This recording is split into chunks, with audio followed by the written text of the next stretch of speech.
exceptional thing that we did with Stevie Wonder yesterday. Was not exactly a press conference, but an audience with a saint.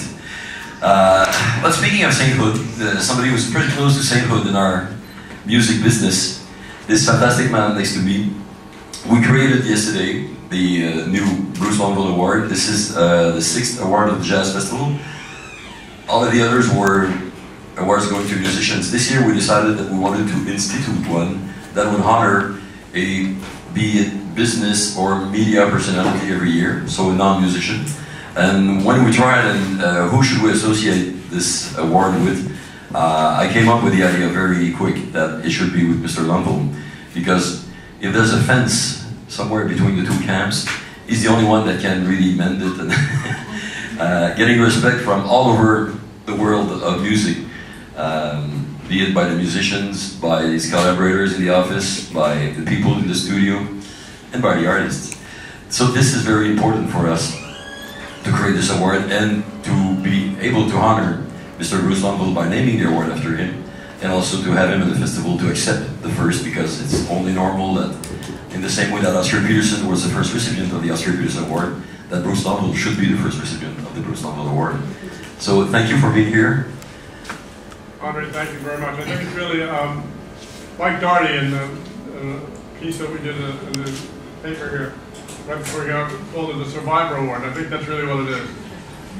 It's been 49 years of survival in this crazy record industry, and I still love it. I'm still going to do it as long as I can. I'm not a saint, that's for sure. But a bit of a sinner at times. However, I try to treat the artists properly. So, and I believe that the artists drive the music forward, and they always have, and they always will. And I believe that jazz artists are my heroes, the greatest people in the world, the most intelligent, the most witty, the most sincere, the most adventurous, the most visionary, the most wonderful people I've ever worked with are jazz musicians. And I'm very proud of the fact that some of them have become very good, close friends of mine. Those are on the roster today, and those that have passed on, like Dexter Gordon, was my closest friend. So that's all I have to say about that. But thank you for the award. I don't think I deserve it, but I hope. I think next year it should go to you. That's why I'm going to vote right now. You are known to be a man of long commitments. How many years were you in the first place at Columbia? 23 years at Columbia Records. Followed by 3 years at Elektra, followed by 25 here at Blue Note. Is that it?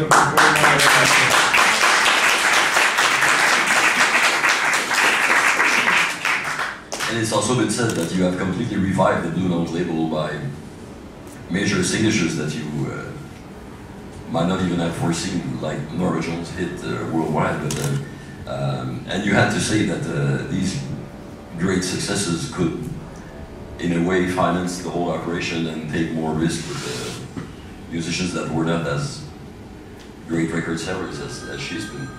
Well, it helped a great deal.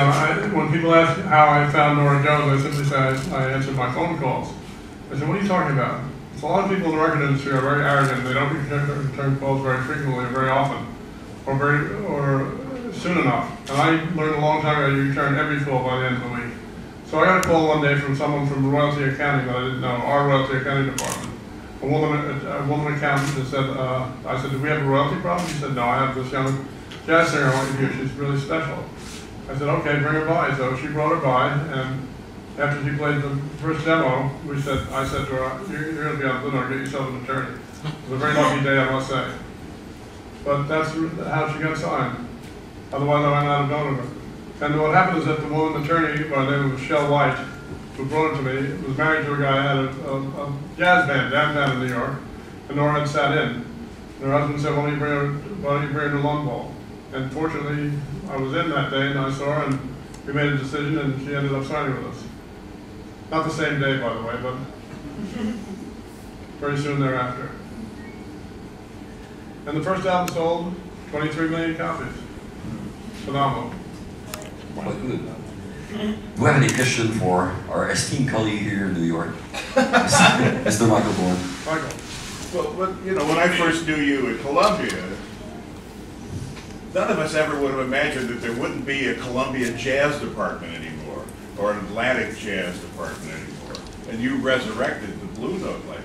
All these changes have happened, and it's got to be sort of bittersweet for you, looking at this in that all these changes have happened technologically. How people listen to the music now is different. How people buy the music now is different. If they buy it. If they buy it. That's the twist. Do you have, what do you see that's hopeful for you as all these changes keep happening and change the music and change the business of the music? We've got to find a way to use digital technology more effectively to sell jazz, to sell all kinds of music, really. We know in pop music people are downloading for nothing. In jazz, I think people are not. They're paying, but they're not. It hasn't made up the difference for the number of record stores that are closed. There are virtually no record stores anymore. And there are no major ones. And the major ones, all jazz information. And all jazz labels, if we can do it. That's a goal that I won't be around to see happen, but we'll engineer part of the beginning of it anyway.